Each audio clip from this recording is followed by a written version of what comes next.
Heyo, good afternoon. It's 2 minutes after noon on a Sunday morning. Well, I just said noon and morning in the same sentence, so obviously I need my coffee. Welcome to Omnibros Live. I'm Omnidog from Omnidog's Vault. Here with me right now is the one and only Omnibus collector himself, Ryley Mo. Ryley, how you doing, buddy? I am still getting better.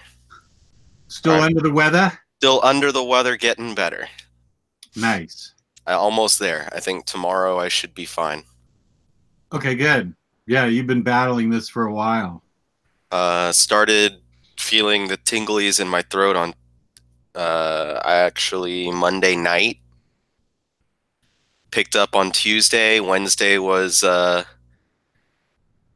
bad. Thursday, I went home early from work. After I did the show with you, I passed the fuck out. I feel like I was like running on adrenaline because as soon as I got off, I sat down in my bed and just like,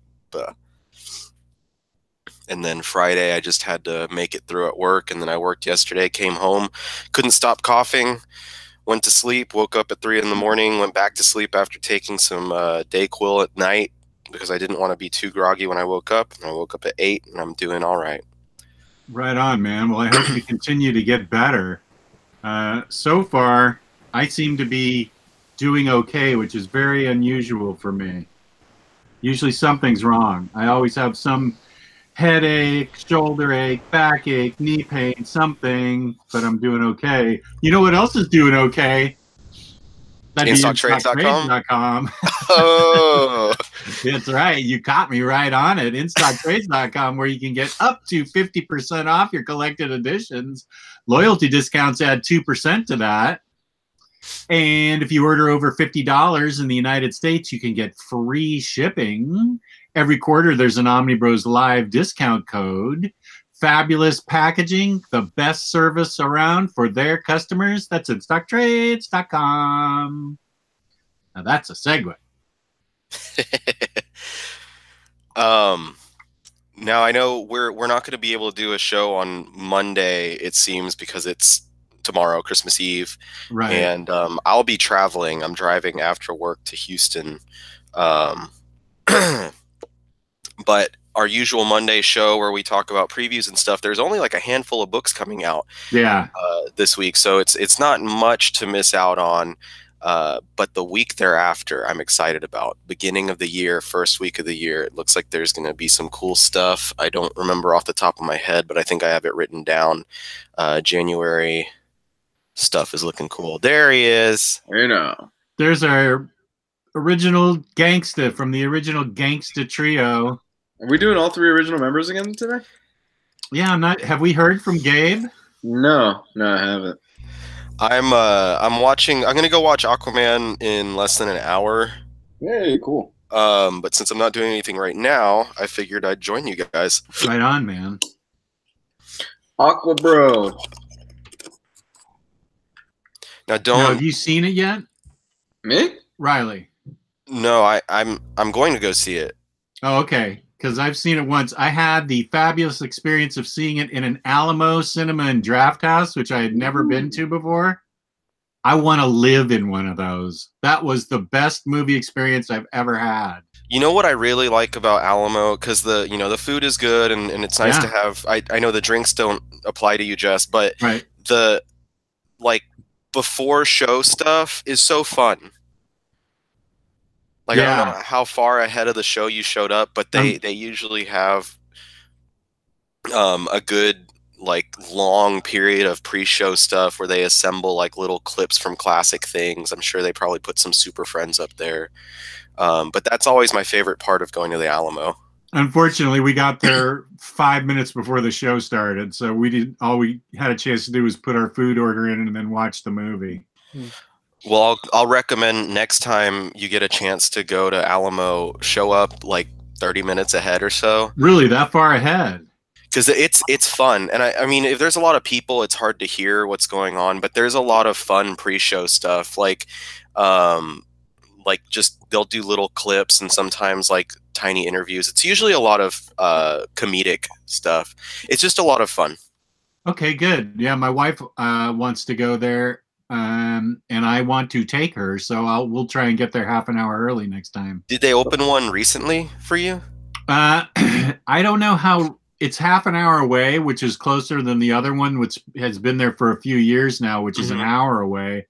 This one that's half an hour away, I feel like it probably opened sometime this year, and we just now found out about it. So now you can get all your Mondo glasses and pins and stuff. I totally picked up an Aquaman glass. Awesome. Yeah. Well, they have a strict no talking policy. Yeah. Yes. They'll kick you out or whatever. Yeah. Awesome. Yeah, they didn't have to enforce it, which I thought was great. I love that place. People must be afraid to talk, which is great. Yeah, they have like videos ahead of time that tell you, like, if you do talk, we will kick you out. Yeah, like you can tell your server about rowdy groups or something, and they'll knock them out. No talking, no cell phones, right? Mm-hmm. I didn't dare pull my cell phone out. It started vibrating, and I said, I'm not going to be that guy. Oh, God. I wish. So we're talking to Aqua Bro today. The guy in front of video games. Yeah. Talk about Aquaman after I leave so that I don't have any spoilers. Okay, the only spoiler I will say is I'm not convinced Jason Momoa is actually acting. I think that's him. I don't think so either. I think that's him. No, the person in front of me kept pulling out their phone the entire day, and I got to a point where the entire movie, and it got to the point where I started throwing popcorn at him just to get his attention. I go flick it every time he would pull his phone out. Eventually, he got the idea. That's so annoying. Yeah. Well, you don't have an Alamo near you, Luis? That surprises me in a big area like yours. No, we don't have an Alamo, unfortunately.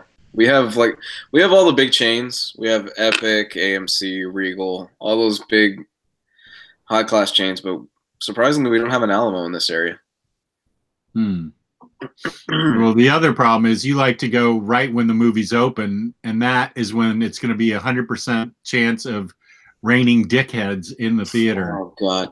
Well, usually I try to catch a Thursday showing at 5 o'clock, and that's usually before the general people. General people, because the very first showing at the theater next to my house for new movies is usually Thursday at 5. But this one, it was the Thursday at 5 o'clock one was. You could pay $17 for like the big screen, or the next one it was you could pay, I think it was like $15 for 3D. I was like, I'm not doing that shit because 3D hurts my head, and with my contacts it doesn't agree with me. So I did the 10:30 showing for like $12. I'm gonna go to my screening in a little bit is gonna be like $5.75. Yeah, I think ours was like $8. Yeah, it was awesome. Matinee? Yeah, mine was. Yeah, mine was too. Yeah, for matinee, we usually pay about $7 here. Yeah. So video games, right? Yeah, our fave video games of the year. And I realized that this entire year, I think I ignored my Xbox One and played almost exclusively on my PlayStation 4. That's okay. I looked at my shelf and I was like, I feel like I've only played these 4 games that I picked out. So it's like by default, these are my favorite games of the year, I guess. That's cool. But there's a couple more that I'd like to go get. It's just I only like I don't know, I tried to get into the mainstream stuff, or not mainstream, but like I've always been Nintendo, and I tried to get into more of the other stuff with the PS3, and then I got a PS4, and then I haven't gotten into like a lot of the major things. I don't know, like I've always played like GTA and Red Dead and stuff like that, but I've never gotten into Assassin's Creed. I never got into a lot of those franchise games. So the new Assassin's Creed and the new God of War, I didn't get those this year. What did you get? Well, 3 of them are pretty much ones that everyone got. The first game that I got this year that I played is actually a remake, and that's Shadow of the Colossus on PS4. Oh yeah, I remember that from a long time ago. That was early this year. I think it was released like February of 2018, and I had never played the whole game through. I played maybe a third of it on the PS2, borrowing it from a friend. And when I saw that they re-released it, I thought, you know what? This is the perfect chance for me to finally play through it. And I did, and I loved it. And I was texting the friend that I had borrowed the PS2 copy from, and I was like, dude, I finally played through it. This game is amazing. And I found this really awesome playlist on Spotify that I was using to like play the game with. Because the game itself has a good soundtrack, don't get me wrong, but it's also really fun to beat up Colossi while listening to Black Sabbath. So, and like to grab onto the one, I don't know if y'all have played it, but the one that there's like a flying dragon snake thingy, and like just grab onto it while listening to Immigrant Song and like stabbing into it. It's like dun, dun, dun, dun, dun, dun, dun, dun, dun, dun. Yeah, it's a really freaking good experience. My wife though, I don't want to say she hated it, but she hated it because she felt wrong about killing the animals. That's why I don't play that game. I feel I'd be the same way. She felt really guilty, and I mean, with reason, I guess. And then also she did not like the controls at all, which I think is fair enough, because if you've played it before, the controls can take a second to get used to, and there are certain parts in the game where they get a little wonky. One of the later fights, for instance, like there was a lot of like jump on this thing and then do this, and the camera needs to turn around, and like she jumped on that one. She was like, let me try it, and she was like, this is just fucking unplayable. So it's not forgiving if you haven't like picked it up from the very beginning of the game, but you have to be patient, because it's one of those like where it's a little more cinematic, so the beginning is not the quickest start. So it definitely wasn't her type of game, but I knew what I was getting into from the start, and God bless it. That was a beautiful game. So I'm glad that I finally got to experience Shadow of the Colossus. If you did not pick up the PS4 re-release, it's very beautiful. I highly recommend it. It's probably a little bit cheaper than the $40 I spent on it earlier this year, but I think it was worth all 40 of those dollars. I will say that my daughter and I started in October of last year playing Uncharted 4, and we finished in March of this year, so it counts as a game of this year. There's only like 29 chapters in that game, and we loved Uncharted 4. Whoop, Siri's talking to me. I must have bumped her. Sorry. So my daughter would do all the sneaking around and climbing and stuff, because I hated that, and I do all the shooting. And then we played Lost Legacy, which is the 9-chapter add-on or downloadable content, whatever you want to call it, that was really good. It was really good. We liked it even better than Uncharted 4. And if you're not familiar with it, it features 2 women who are strong fighters and strong characters. And this will upset some people in the audience, but I totally started teasing my daughter that the girls were going to kiss any minute, because there were definitely moments when they were in trouble and they turned to each other for help, and I said, they're going to kiss right there. And my daughter would throw the controller at me and go, stop it. Did they? No, they never kissed. Well, I mean, I don't know. There could be some romantic between them. It's possible. I would totally tease my daughter though that they were going to kiss, and she said, "You're ruining the game. Stop it." It's okay to ship people in games. You're just a shipper now, Jess. I shipped both of them totally. It's okay. It happens. But yeah, Uncharted 4 was super fun, and so was Lost Legacy. That's good. I didn't play the Uncharted games myself. My wife played 1 through 3, and she really enjoyed those, especially number 2.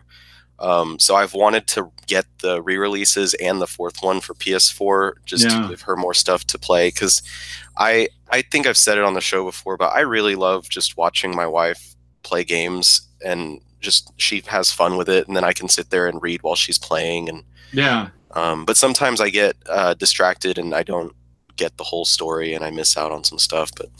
But yeah, I that makes me even more so want to go get that game for my wife.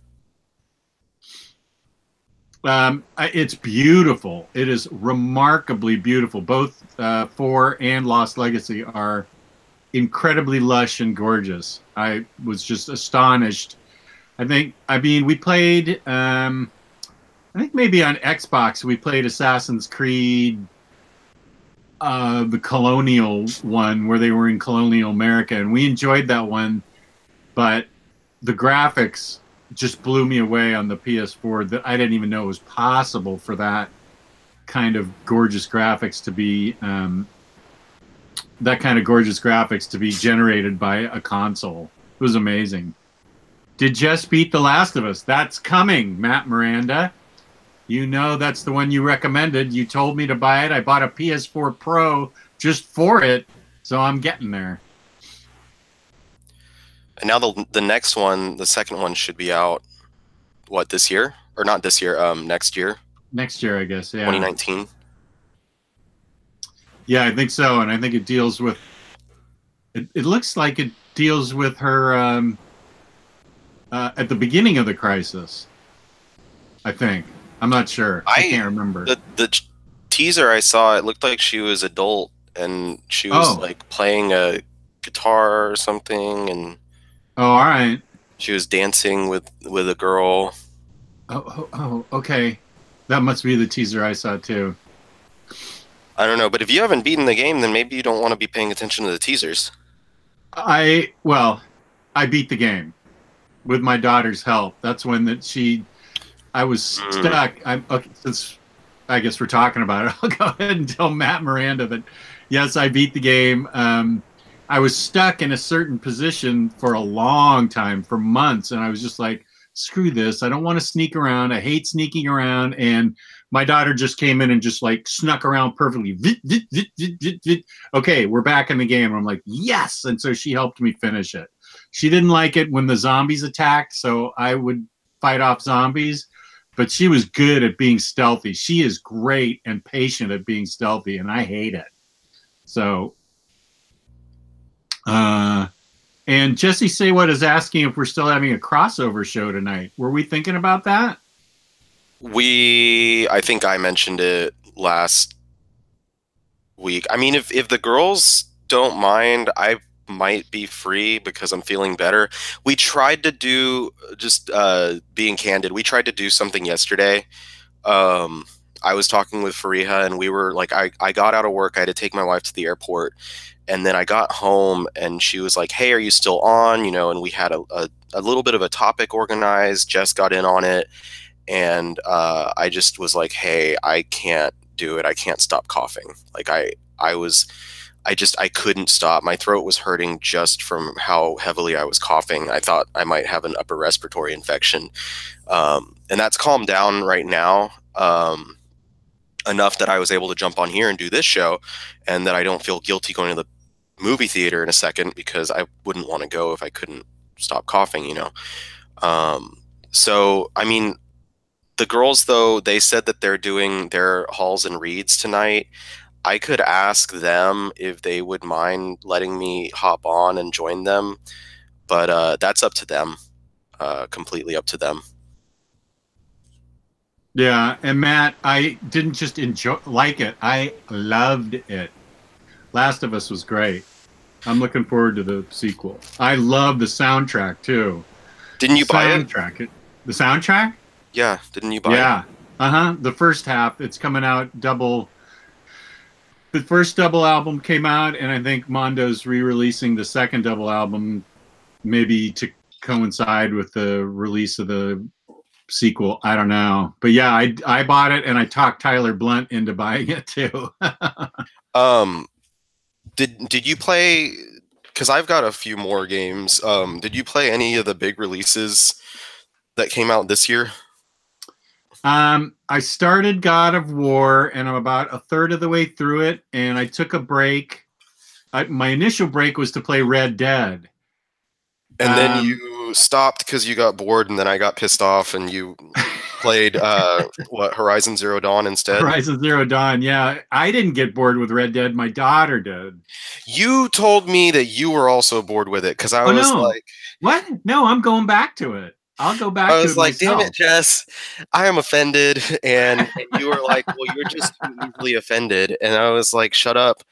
And I do remember. And I told you, Red Dead is much like real life. It's just what you make it. Right. And well, I'm going to go back and play it myself. Yeah, that was the entire Red Dead conversation. Right.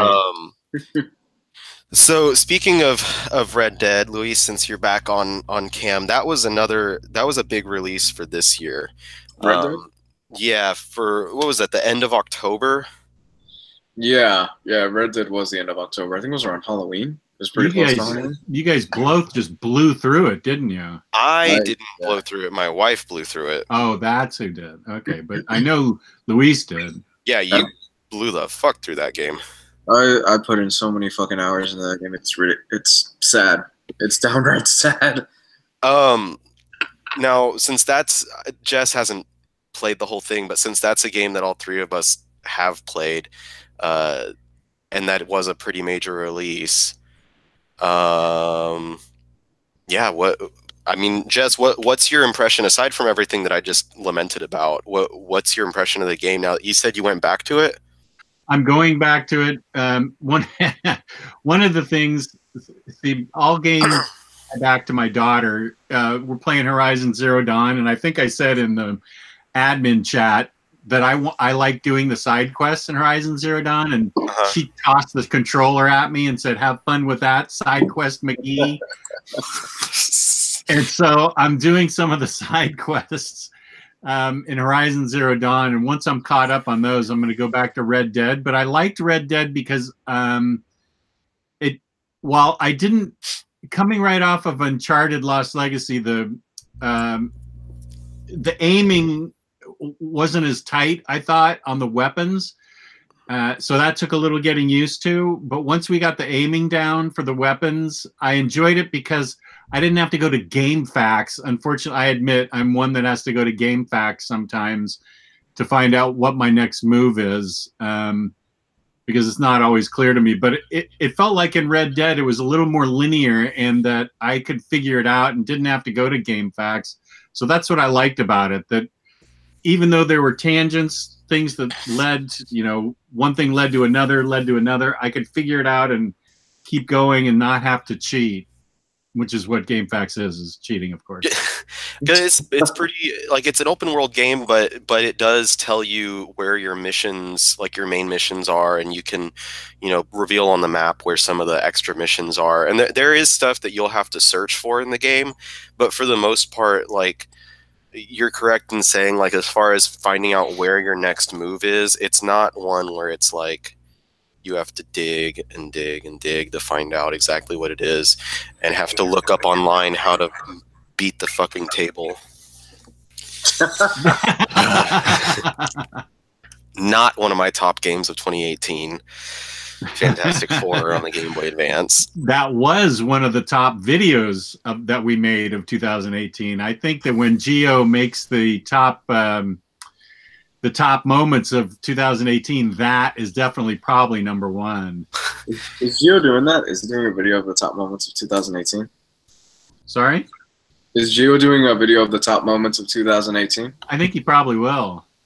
Oh, okay. I believe he would do something. Maybe he'll do it and it'll just be the table. Just 10 times me fighting the table. Red Dead, for me, I didn't play the whole game. I played with my wife just whenever she was like, okay, you can have the controller. But I fucked everything up. Like, I was the one that she was trying to be honorable, and I was like, hey, okay, whatever. And she'd be like, dude, why do you keep just messing everything up? Why do you kill random people? And I'm like, because it's Grand Theft Auto on horses. And she's like, yeah, but in GTA you don't have an honor system. Like, I'm trying to live a good life so that people don't try and kill me every time I go into their town and run away and call the cops when my face shows up. And I was like, oh, okay, cool. And so I started to try and be good, and I'd go into town and like just walk, and people still would be like, hey, that guy, cops, come here. Like, he's obviously up to something. I'm like, no. And that one of my, like, it's funny when it happens, but one of my issues with the game, and it's not a big enough issue for me to not like the game, was that the AI couldn't tell when I was doing something good.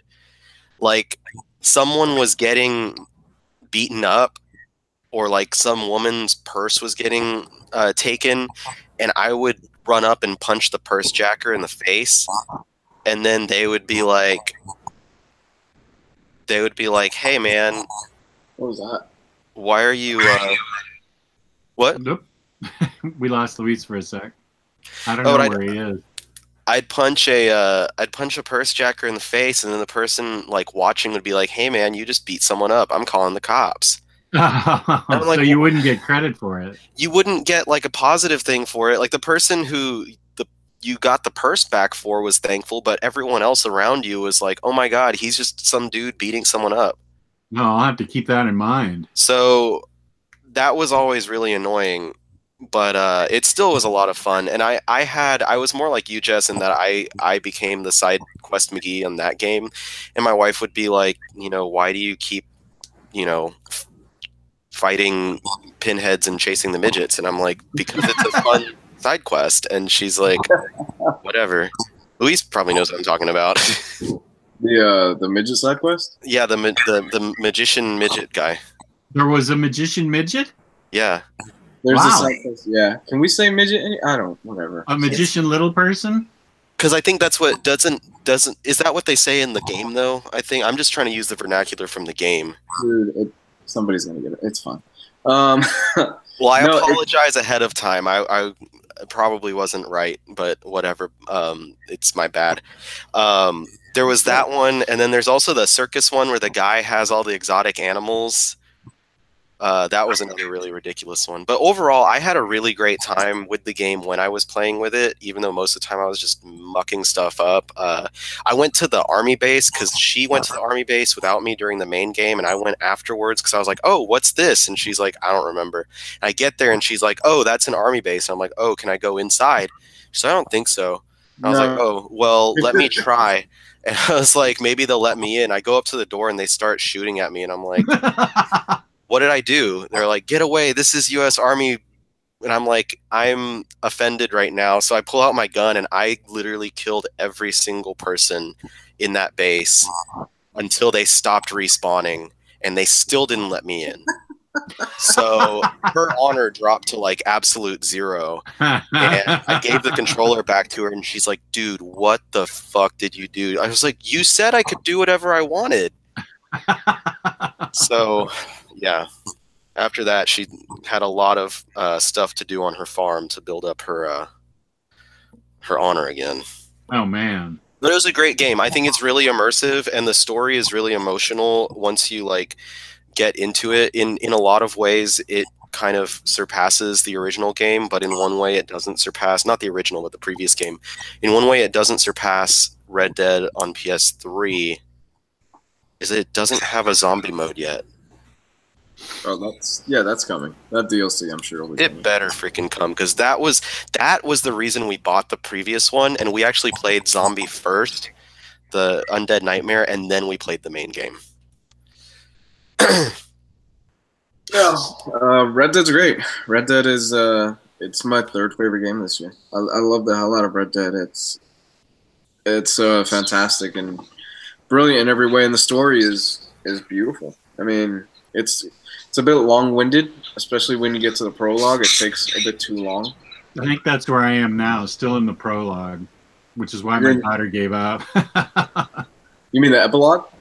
Oh, wait, no, I'm thinking the epilogue. We're in the beginning. The epilogue. Yeah, I meant the epilogue. The epilogue is a bit too long for my taste. I think it just drags a bit too much, but it's the whole game is centered around, as the name says, redemption, and without spoiling anything, once you get to the very end of the game and once you start seeing the situation your character's in and the state that he gets in towards the end, it's very beautiful, I think, in a lot of ways.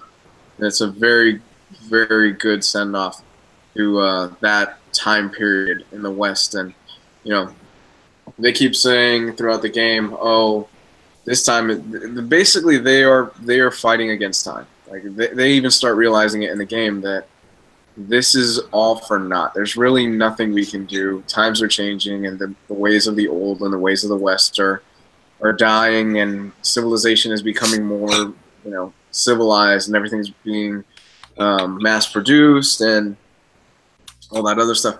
But and in a way, you kind of admire the characters because they strive for freedom and they want to be free, and they don't want to be kind of dragged down with all this modern society that's coming in. But it's just inevitable. I love it. And this is a mild spoiler, just the name of an area. But Luis, do you know if you can go back to Guarma? No. I felt the whole time, because I didn't get to do anything on the island. My wife was the one that did everything there, and the whole time after she got off, I was like, "What do you mean you can't go back? I didn't get to do. I want to go back." I kept like going in the water and trying to like do stuff and find boats. I felt like Jack from Lost. We have to go back. We have to go back. So spoilers for Red Dead. Should I take off my headphones? I don't think you'll ever get to this part of the game. This is like... You don't think I get that far? This is like 60 plus hours into the game. It's close to the end of the game.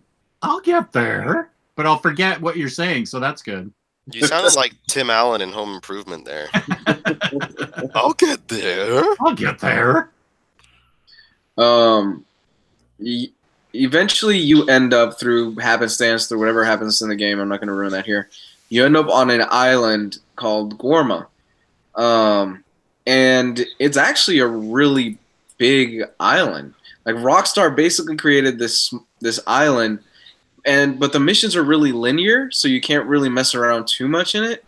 And it was just impressive in that you think okay, this is the entire map, this is the area of the game, and then through the story, you end up getting dumped on another island in the game, and you're like, I did not expect this to all be here. And it's full of vegetation, and it's a real big contrast compared to like just the plains and the dirt and everything. It sticks out really good. And I'm kind of wondering if, I don't know, maybe this is kind of like a tech demo or something like that they're working on for something else, or they just kind of threw it. Because to me, it works within the context of the story, but it also just seems like a waste of resources because there's so much going on there and you really can't do much there, including the wildlife and the vegetation and everything.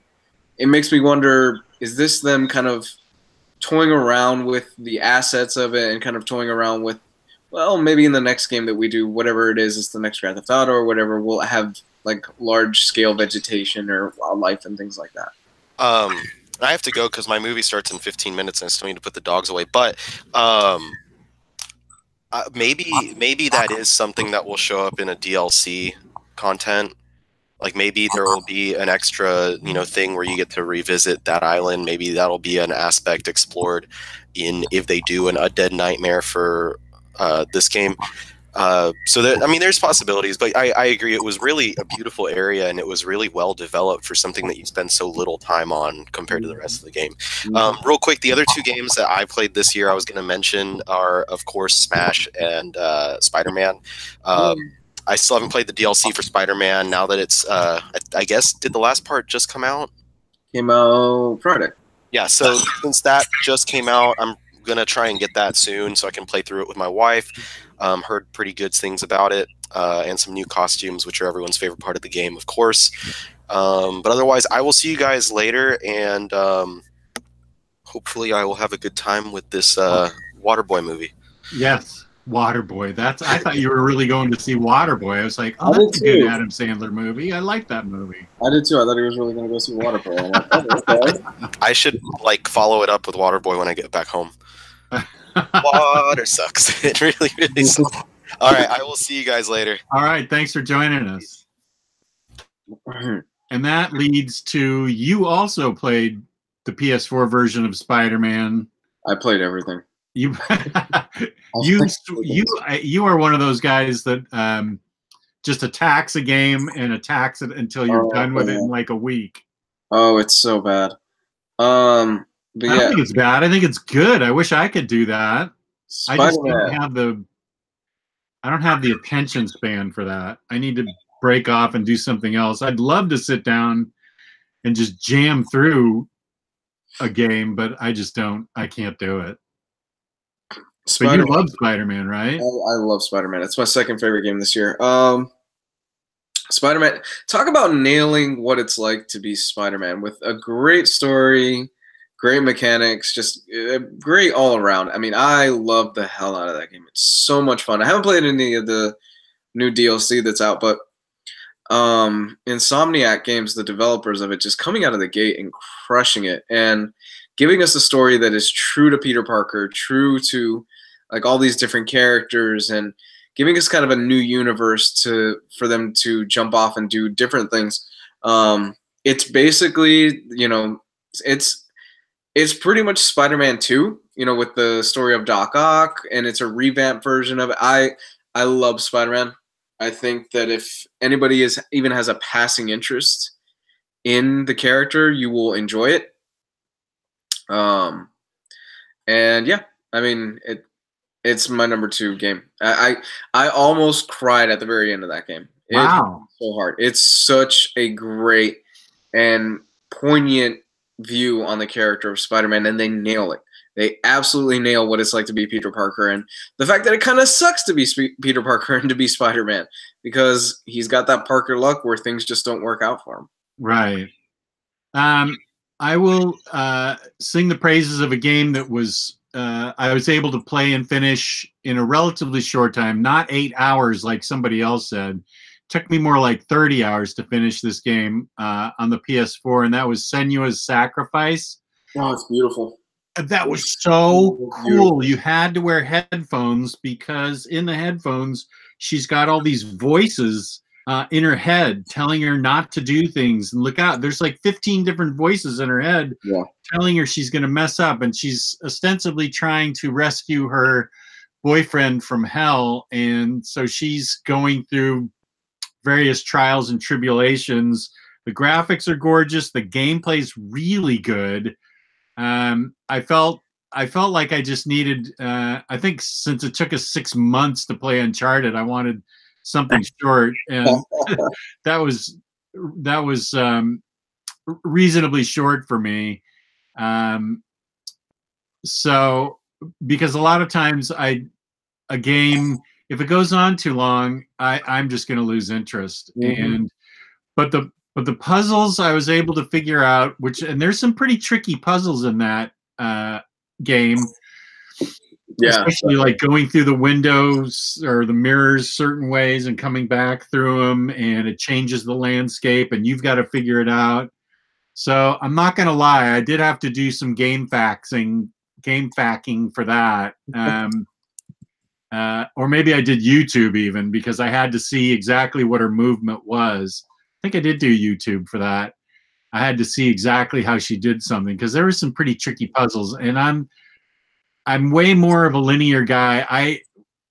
The games that I like are like Call of Duty and anything just killing people in a straight line. Just killing, go, killing, go. That's really what I like, is first-person shooters, killing. So when I got to wander around a lot and do a bunch of stuff, I can sometimes get frustrated, but that's just me. Yeah, I love Senua's Sacrifice. It's a very beautiful game, and it handles mental illness in a very interesting way. Yeah, it really does. Yeah, it does, in a way that I haven't seen really ever in a video game. It's a very emotional game, and it's actually very it's very self-reflective. And if somebody, like, you read online all the people that are saying that I've never been able to really connect with my son, or I never really understood like what I felt so alone with my mental illness and all this other stuff. And people are commenting saying that thank you for creating this game, that now my parents understand me a little bit more of what I struggle with, because it struggles with, I believe it's a lot of different things. Well, bipolar disorder, schizophrenia, it's a beautiful game. I mean, it's incredible when you think about that. It's such a small team. I think the team was, I don't even, it was, I think I heard it was like 15 people that made this game. Oh, wow. So let me double check that. But it was not a big team that created this game. And when you think about it, it looks better than most other huge like games that are released these days by much bigger teams.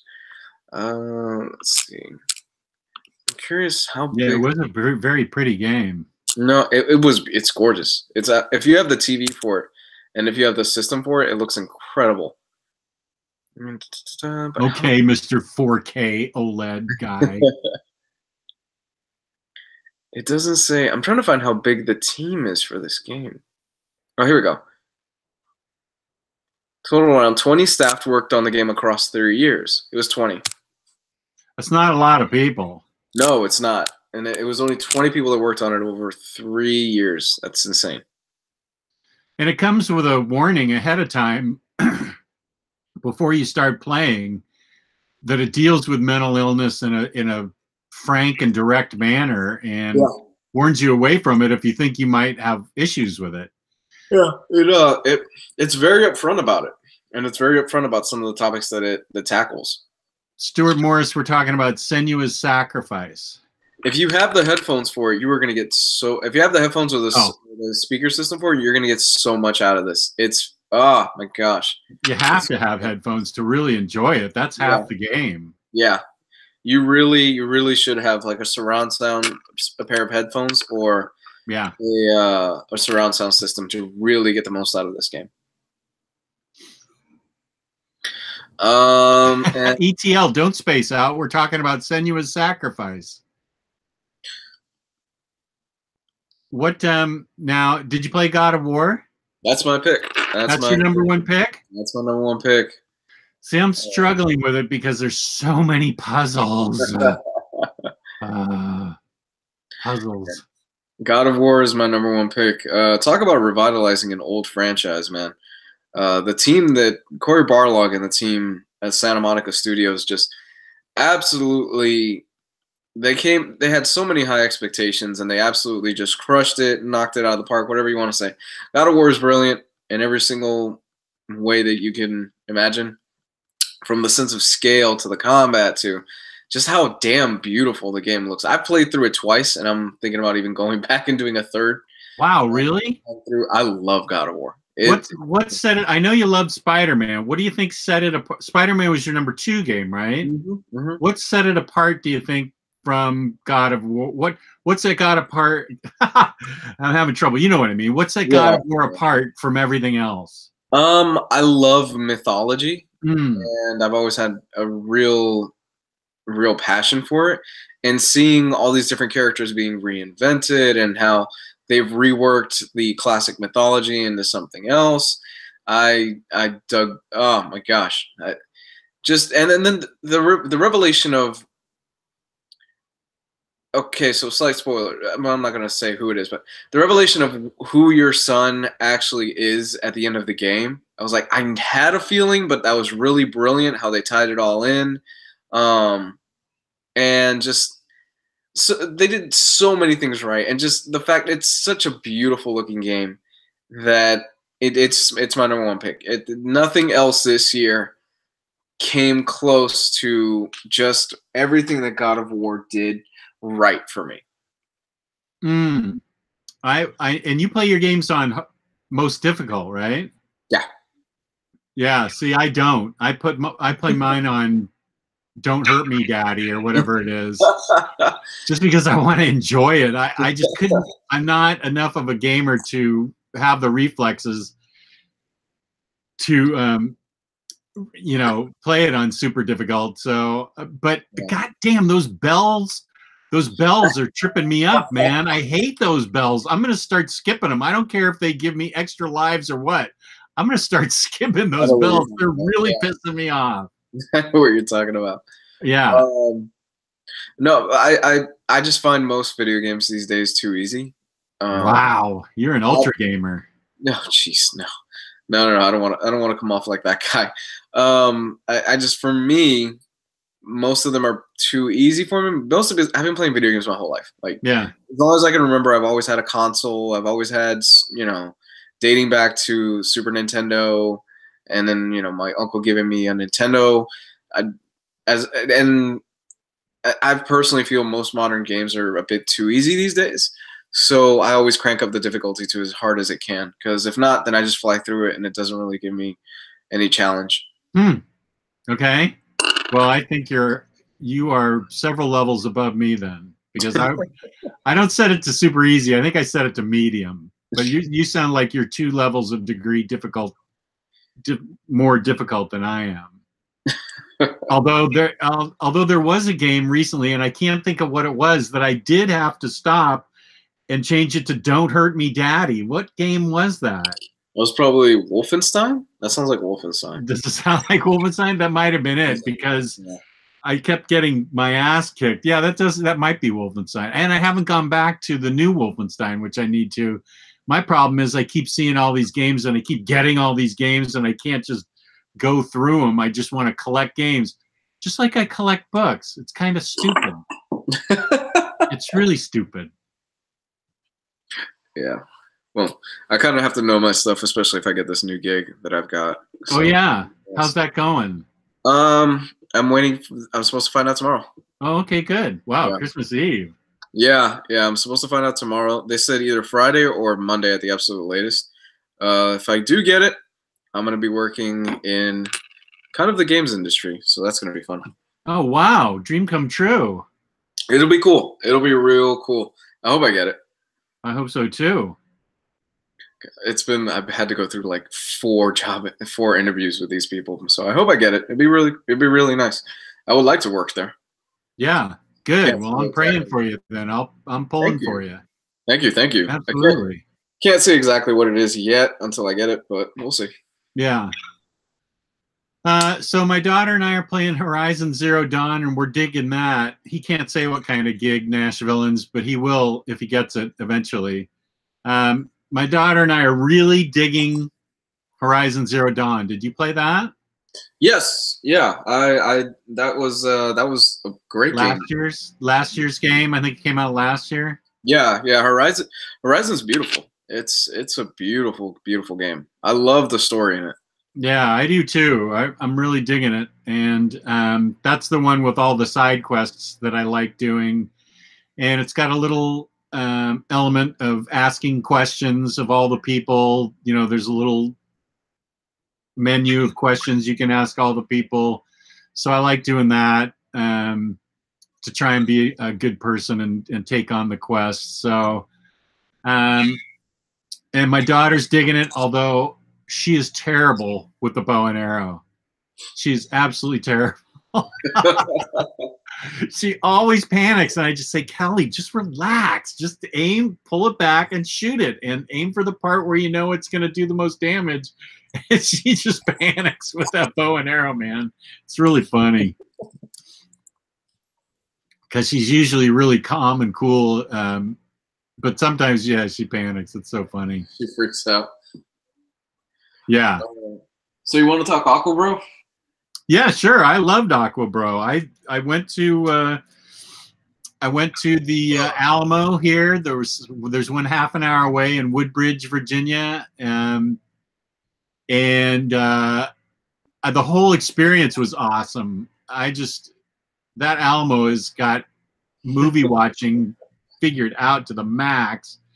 But I enjoyed it, and as I said, I don't know that Jason Momoa is really acting. No, because we're calling it Aqua Bro, and that's what he acts like. He just acts like a bro, just this goofy, solitary, don't touch me type bro. I don't know how good of an actor he is. I mean, I'm not asking for him to do Shakespeare in the Park or anything, but I do think that if he's going to continue to become more of an actor, he's going to need to do something more challenging, because I don't think he was acting at all. He was just being himself in this movie, which isn't a bad thing, because I enjoyed it. It kept going. It kept me invested. It kept me going. I never looked at my watch. I never lost track of the plot. I kept it. He got his ass kicked a lot, which was fun. He did a lot of ass kicking. I will say that it's hard for me to understand how Patrick Wilson, is a movie star, because he's probably got the plainest face of any movie star I've ever seen. You know, God bless him, good for him, but there's nothing distinguishing about his face. Yeah. At all. We should probably preface this. We're not doing spoilers for Aquabro. We're not going to spoil it right now. So. Yeah. But I agree with you. Well, he's good friends with James Wan, the director of this. Patrick Wilson is? Yeah, he did, because he does those Conjuring movies, and that's all James Wan stuff. Oh, okay. I never have seen a Conjuring movie. I know I need to see the first one. They're good. They're really good. I dig the hell out of the Conjuring films. That's like what Cleveland says. I'm face shaming. Sorry, he just seems really bland to me. He's certainly bland in the movie compared to Jason Momoa, who even I have a man crush on. Mm-hmm. Reminds me of Miss Marvel actress. No. Patrick Wilson has far more range. Oh, are we busting on Brie Larson here? Yes, I am. Oh yeah, you're a hater. I will say you're right though, that the kids in this movie did do a better job than that little girl in Wonder Woman. I told you. You're right. Yeah, they were good kid actors in this movie. I told you. It's better than that little girl in Wonder Woman, right? Yeah, they were better than the little girl in Wonder Woman. And you have never seen that girl act in Hollywood again. There's a reason. Well, I don't know. Oh, Lewis McGregor checking in, telling me it's not all about looks, man. You should know this. Okay, I take it back. I'm sorry. No, he's right. He's right. It's not all about looks. I know Ugly McGregor has got a problem with his face. I get it. He's not happy with his own face. I saw Brie Larson in Room. Room was very good. I'll give you that. Room is a very good movie. Not as good as The Room. No. Tommy Wiseau. No, Tommy Wiseau's The Room is a masterpiece. An utter masterpiece. And it's showing at the Alamo in February. I think I'm going to rent a tux and get a football and get somebody else to rent a tux, and we're going to throw the football back and forth during the film. I wonder if they'd let us do that at the Alamo. I think I pissed off a few people with the Brie Larson comment. Yeah. Oh, they'll get over it. I like Brie Larson, and I like her as Captain Marvel. I think she's going to do fine. Oh, Louise. Stop it. She's going to be we've talked really about we talk about this at least every single time this comes up. I just don't think that's going to be that good of a movie. But yeah, Aquabro. I liked Aquabro more. Okay. I should probably say this. Infinity War is a better movie overall. There's no denying that. I had more fun with Aquabro though. I think I agree with that. I can't deny that Infinity War is a better movie, because if I did, I'd be an asshole. But overall, I had a lot more fun with Aquabro. I totally agree. Sorry, my daughter's texting me if I want fish tacos. Sorry. Ooh, absolutely.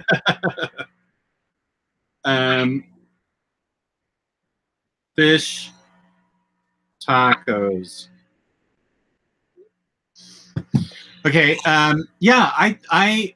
There were one thing about Infinity War was it was very long, and the ending kind of pissed me off, because I figured out that it wasn't really the ending. I walked out of there feeling a little empty. I'm like, what is this? I already know there's sequels coming for these characters. What the hell? Thank you. That's what I've been saying. Everybody's like all emotional and crying, and I'm like, are you fucking kidding me? Like, we know Black Panther just did huge. They're not gonna fucking kill him off. We know Spider-Man is not dead. Yeah. I don't care how bad he feels. Yeah, I walked out of the theater feeling almost nothing. Yeah. I was like, okay, cool. I kind of want to see what happens next. I kind of want to see how they're going to reverse all this stuff. But like, to me, there was no consequence there because I know they're going to retcon most of this shit in the next film. So I was like, all right, cool. This was fun. I don't hate the movie. I thought it was very well done. I thought Thanos was intimidating. I thought they did an amazing job with that. But I felt nothing like walking out of it. Everybody's crying, and I'm like, you know they're going to fucking be back next year. Yeah, that's exactly how I felt. Exactly. Nash Villains is saying you guys watched IW from the perspective of a comic fan. No, I watched it from the perspective of somebody with common sense. We know they got movies coming out after this. They've said it. Hell, they're filming Spider-Man while this shit was coming out. Everybody knew that it was. I didn't feel anything after. I walked out going, okay, cool. I'm ready for the next one. Yeah, that's exactly the same way I felt. Whereas Aquabro, there was enough interesting, goofy. There was a little bit of goofiness going on with him that I liked, that helped make him more relatable. Amber, okay, wait, we're not going to spoil this. So I will say that Mira and badass. She kicked ass. Mira totally kicked ass and was a strong female. So was Aquaman's mother. I didn't know Nicole Kidman could even move that way. If she had a stand-in, they looked just like her because she was kicking some ass. So the women in that movie kick ass, which I enjoyed. There was relatable goofiness. There was enough of a quest for something that was very interesting, and I thought it was handled really well. So I will say somebody that I thought was going to be a bad guy turned out not to be a bad guy. I don't want to say who that was because maybe that'll keep people guessing. So I thought that I guess it's no surprise to people that Orm and Ocean Master are in this movie, and they were both serviceable villains. They were. They both looked like they were equal to the task. They were well written and well acted and looked good. Yeah, I didn't have a problem with any of the villains. I love Black Manta in this. Yeah. I mean, okay, overall, if I were to score it, I would probably say like an 8 out of 10, I guess. If you want I think so. Like it's a solid score. It's a great jumping on point.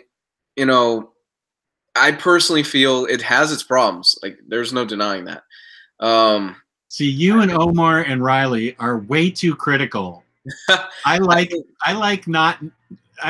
just going in and taking it all in and walking away, and not being the student of film you guys are, because you guys are way too tough on movies. I like just going and going, oh, this was fun. And you know what? I'm going to give it an 8.5 because Wonder Woman was an 8.0 for me. And I liked it a little bit better than Wonder Woman even. I actually liked Wonder Woman more. You liked Wonder Woman more? Okay. I liked Wonder Woman a bit more. I mean, there was no getting around her ass-kickingness in that. Oh, she was great. But so my issues stem from the fact that I think it's a bit too long. This is clocking in, I think it's like 2 hours and a half. I didn't pick up on that too long. It's a bit too long for my taste. I think they could have cut out some stuff. I think some of they tried to shove so much of the mythology in there. There was also just like, this is really a lot of stuff that you're trying to cram into one single movie. I love Black Manta. I love Mara. I love the world building in this. Talk about just creating a world and getting the sense of scale and absolutely nailing it. But I went into this thinking this is probably going to be just a mediocre DC movie. It's probably going to be along the lines of, like, say, the first Man of Steel, where I enjoyed it, but I have my problems with. But I genuinely walked out of this going, holy shit! I could really watch another. I could really go back in and watch this again and have a real good time and catch all the little stuff that I missed. There are some beautiful shots in this. Mm-hmm. There are some moments that are absolutely beautiful. One particular scene is I'm not going to spoil anything. It's Aquaman when he's diving down and it's pitch black and he's got the flare with him. Yeah. That was Oh my gosh! Like I wanted to take that still frame and just frame it on my wall. It's gorgeous. Tactician is calling us out on giving this an 8 out of 10, asking us what would be a 10 out of 10 for us. 10 out of 10, West Side Story, Casablanca, Citizen Kane, Napoleon Dynamite. This is why I hate putting numbers to this shit. Because there's always somebody that's going to say, what would be a da-da-da-da, or why is this, like, why isn't it like a... I hate fucking putting numbers on this shit. Yeah, I agree. But I guess the 10 out of 10 would be... Also, Anchorman, 10 out of 10. I love Anchorman. And Caddyshack and Animal House. Oh, absolutely. Caddyshack and Animal House are classics. Yeah, The Shining, 10 out of 10. I've heard that. I still haven't seen The Shining. I'm trying to think. What would be a 10 out of 10 for me? Oh, I'll tell you what would be a 10 out of 10 for me. That wrecked me the other night. I finally saw Schindler's List. Oh, my gosh. Yeah. I can return that Blu-ray because I don't need to see that again. But that was... Wow. Yeah, pretty powerful stuff. Did you ever watch Seinfeld? Yeah, I've seen a couple of episodes. Oh, okay.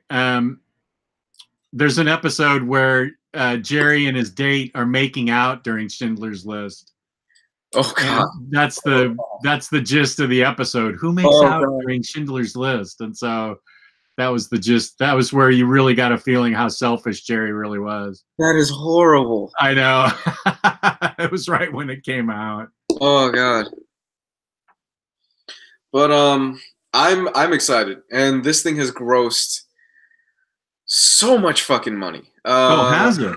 Oh, dude, it made overseas. It's already broke like 200 million, and it made 75 million here over the past weekend. So okay, good. It has made a lot of money. So we are getting another Aquaman movie very soon, I would imagine. Very, very soon. Okay, good. I am all for that because, like I said, I had a blast. I had more fun with this than Infinity War, and I would easily go back and watch a sequel to this. And I hope James Wan comes back because it's obvious he's got a love for this, and he's got a love for this property. He's gonna do Robotech next, which is an old anime. And it's an old anime with mechs and things like that. He's been attached to that project. He's also involved in Swamp Thing. So Swamp Thing on DC Network or whatever it's called. Yeah. Ooh. Yeah. So whatever. I've been a James Wan fanboy for a long time, and I'm super excited to see whatever he has next. And yeah. Good. Well, the whole point of going to a movie is it's very subjective. What somebody else doesn't like, somebody else will like. I mean, there's tons of movie franchises that should have died at number 1. Yes. And here they are in number 7. Yep. Fast and Furious. Oh, those are just fun. I love Fast. Okay, see, there you go. I think they're trash and you think they're fun. So that's what's the most important part, is that you think they're fun, and these are completely subjective, and our 8s out of 10 are because we just had fun at it. And that it could have been the milkshake that I had. I could have been on a sugar high, but it didn't feel long to me at all. It felt really fun. And I guess we can't really say much more about it without spoiling it. But yeah, it was really just needed clarification. He didn't mean involved with Swamp Thing romantically. Right. Yeah. Now, here's a movie you might be surprised to hear I want to see. I don't know that I'm going to go see it in person, but I may see it to rent because it looked good on the trailer. It looked fun, and that's Bumblebee. Bumblebee's been getting great reviews. Oh, has it? Yeah, but it did poorly in the box office. Oh. It looks fun to me. I haven't seen a single Transformers movie. I never saw the cartoon. I never saw the live action figures. I never saw whatever. I never saw the ice skating Transformers show. I didn't see anything, but Bumblebee looks fun. Yeah, I'm dying. It was one of those things where I had to choose between Bumblebee or Aquabro, and I was like, I'm gonna go see Aquabro. Yeah. So I was pleasantly surprised with the reviews of that. But it also, because Michael Bay is not doing it, that I was like, okay, this actually has a shot of being halfway. What you saw? Cycle Cleveland brings up a good point. You saw the Deadly Class pilot already? I love the Deadly Class pilot. I have not seen it, but feel free to go ahead and spoil it and talk about it if you want. I mean, have you read the first 4 issues of Deadly Class? Long enough that I mean, I read the whole first hardcover book, but I've also forgotten it by now, so I don't care. Go ahead and spoil it and just say what's going on in it. That's fine. That pilot is beat for beat the first 4 issues of Deadly Class. Really? Beat for beat. They change almost nothing. And it was great. It's such a faithful adaptation to Deadly Class, from all the characters to the school to just it's literally, if you've read the first 4 issues of Deadly Class, the dialogue, it's all from those first 4 issues. Oh, cool. And they nail it. It's great. Cool. My girl, who's never read the comic, we sat down and we watched it, and she was like, when's the next episode? I said in the middle of January, because they released the pilot early on YouTube, and I was like, ah, shit. We both had the same reaction. I was going to say, I bet she got mad at you for showing you something that... She was really mad. She's like, why did you show me this now? Now we have to wait till the middle of January to watch this. It's great. No, it's... I read some reviews online, some people saying they didn't care for it. I loved it. And they hint at what's going to happen towards the end of the season. If you've read the first hardcover, then you know how the end of their first school year goes. I should read that again, so before I watch the show. Yeah. And it's kind of funny because you know how things are going to go, and you know that Remender in that book kills off characters left and right. And it's cool watching all the characters on screen going, oh yeah, he's dead. Oh yeah, he's dead. Oh yeah, he's dead. I wonder if they're going to change any of that, because Remender kills off characters very, very fast and loose in that series. Like, you will love you will grow to love a character, and then next volume, boom, they're dead. Yeah. Kind of like Game of Thrones. Yeah. No, I mean, it's cliche to say this, but it's very Game of Thronesian in the sense that God, it's very cliche to say that at this point. In the sense that Remender has no problem getting you very heavily invested in a character, and then he rips your heart out and stomps on it.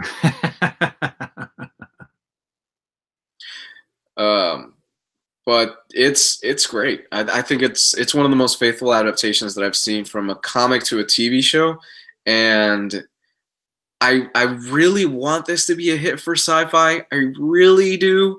I think this would probably have done better if it was on FX, because people actually watch FX more than Sci-Fi. But Sci-Fi got it, so I hope it does well. I wonder how many... My thing is, okay, first 4 issues are this pilot episode. I wonder what they're going to do the rest of the season, if they're going to do... maybe just branch off from the comics, because if it's moving at this quick of a pace, they're going to catch up to the comics very fast. So I wonder how that's going to work. But how many episodes is it? The first season? Yeah. That's a good question. Since it's the first season, I'm going to take a guess and say maybe it's 7 or 8 episodes. Okay. Let me look it up. I'm waiting for the next issue because I love the last issue. Here we go.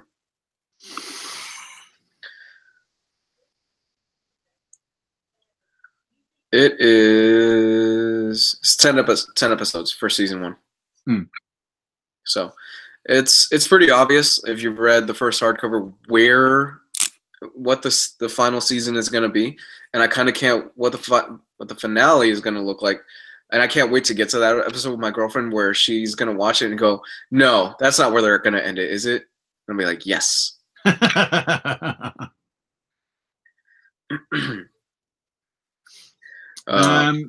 So since we're so close to Christmas, do you have anything comic related on your Christmas list, wish list, hope forward to get from Santa? Nothing really, because Christmas is really that. We talked about this a little bit earlier. Yeah. Christmas has never been that huge in my household. Mostly because, huh? Are you spending it with your gal? Yeah. Well, I'm gonna do Christmas night. I'm gonna be with my family, and then Christmas morning I'm gonna be with them, and then I'm gonna drive over to see her. Okay. And her family. Christmas has never been really huge, and my family, like, I got my mom one gift, and that was about it this year. And they don't even have a Christmas tree or anything like that in their house or anything. Oh wow. Okay. Yeah, we're not big at all on Christmas. We're big on Thanksgiving. Thanksgiving is a huge holiday for us because it's my mom's favorite holiday, so we do it up then.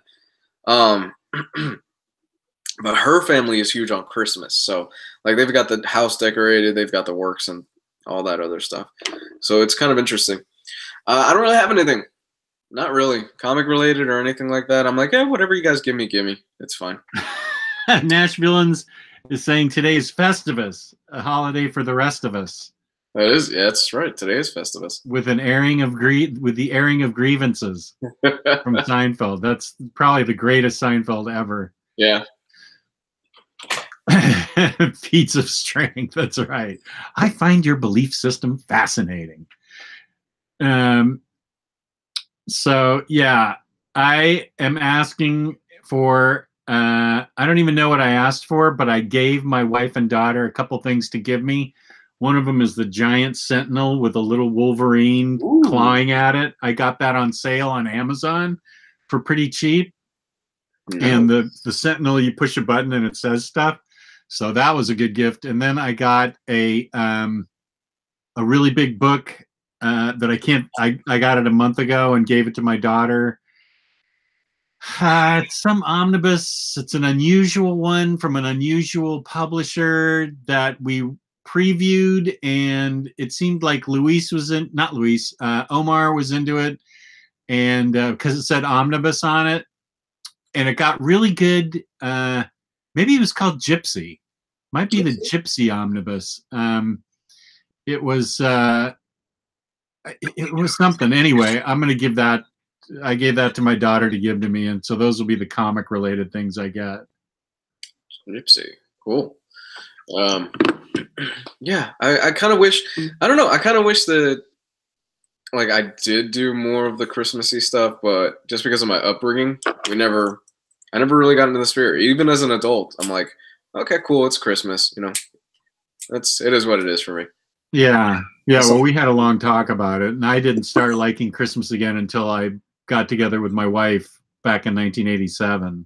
Yeah, I enjoy it more now that I'm with her because her family actually does it up. Like, they celebrate it. They do the whole gifts and everything. They do the exchange, and it takes them like 2 hours to do gifts and stuff. Like, they really do it right. But before that, I was like, oh, okay. Christmas consisted of, with my mom over the past few years before I got with her, consisted of, here's one gift, let's go to the movies and let's catch a movie. And then we'll have dinner. Mm-hmm.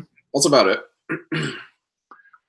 Kenny Crayley asks what we thought of Ruby Rose as Batwoman. I actually haven't seen that episode yet. I want to because I love Batwoman, but I haven't seen it. I haven't seen it. I don't really watch the CW stuff. I haven't seen the CW stuff. Have you seen the Doom Patrol trailer? Oh, I didn't even know there was a trailer. It's like a little teaser trailer. Doom Patrol looks interesting. Have you seen the Cyborg? I've seen a picture of him, yeah. Yeah, a lot of people are complaining about Cyborg. I'm like, everybody's going to complain about everything. Who is Negative Man in it? Yeah. Okay. Yeah, I am fascinated by this. This looks really cool. I'm digging this. I wonder how much they're going to take from the Morrison run, but it looks really, really interesting. And it might get me to sign up to the CW thing. That's a DC streaming service thing, right? Yeah. I'm gonna wait to see when that comes out what people think, and I'm gonna wait to see what people say about Swamp Thing. I continue to hear mixed things. Like, some people really like Titans, and some people really hate it. Omar really likes it. Omar does? I think Omar said he really likes it. I'm pretty sure Maddie likes it. I know Ryan Sace did not like it. So I don't know. I may have to. Oh, Kenny Crayley, start with the Rucka run for Batwoman. Start at the very beginning and keep reading all the way through J.H. Williams' run in New 52. But be prepared because J.H. Williams gets yanked off or quits because he wanted Batwoman to. This is a spoiler. He wanted Batwoman to get married. And at the time in New 52, they did not allow marriage at that time. And now everybody's getting married left and right. And it was a stupid editorial thing. But be prepared for just read the Rucka run and then get back to me. Yeah. Start with all the Rucka issues and you'll love Batwoman. She's great. Rucka and DC Comics, man, they just seem to... Like, Rucka will do a few issues with them, then he'll get mad with them or something, and then he'll leave, or I don't know. So Danny the Street is in Doom Patrol? That's what they're saying, yeah. That's what the rumor is. Oh, that's pretty unusual. Yeah, they got to go weird with it. If you're that's Doom true. Patrol, you have to go weird with Doom Patrol. It can't, the weirder the better with Doom Patrol, so. Like, there's a clip online that you can see. They were in a Titans episode. Oh, they were? Yeah, the Doom Patrol was in a Titans episode. I'm going to have to wait and see. I'm going to need to get more opinions on Titans. And then, as I said... I keep hearing mixed things. I keep hearing mixed things of Titans. I'm probably what I'm going to end up doing is holding out till Swamp Thing comes out. Like all the episodes of Swamp Thing. And then I'll be like, all right, cool. I could watch Titans. I could watch Doom Patrol. And I could watch Swamp Thing in like the span of a month or something like that. Mm-hmm. Because as of right now, I just don't see the need to sign up for the DC streaming service because they just don't have that much content at the moment. Right. I agree with that. I don't even know how much it is. How much is it? Do you know? Shot in the dark? About... I'm going to guess $8 a month, $7 a month. I'm sure somebody in the chat will tell me.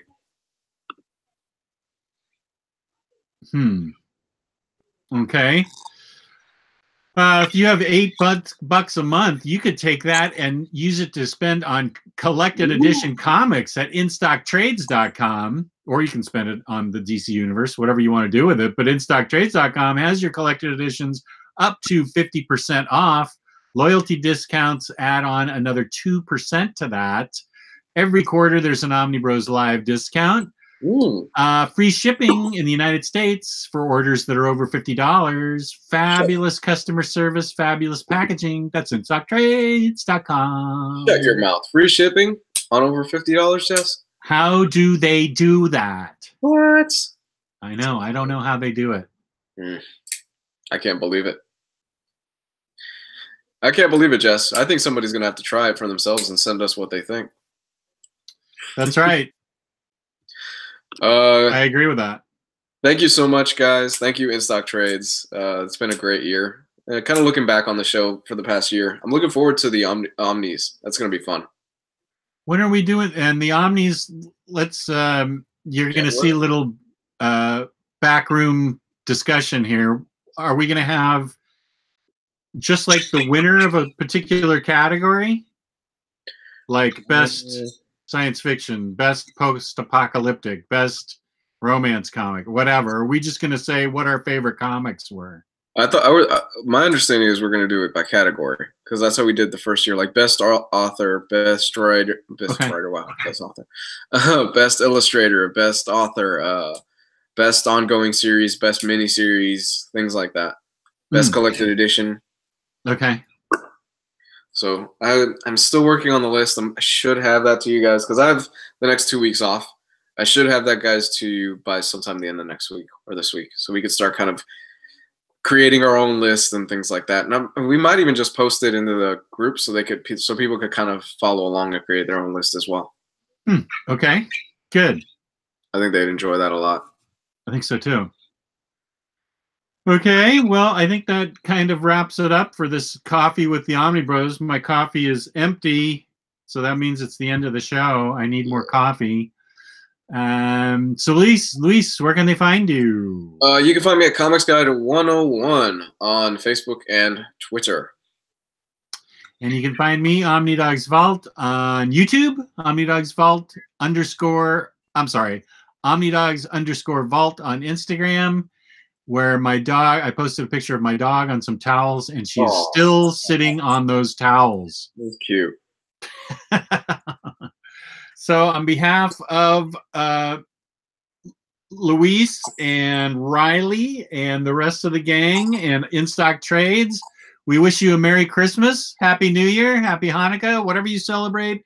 Have a good one. And thank you for watching. And thank you to the chat for being so great. Have a great Christmas, everybody. Yes, I do have an Ariel mug. Thank you. Have a good holiday. Peace and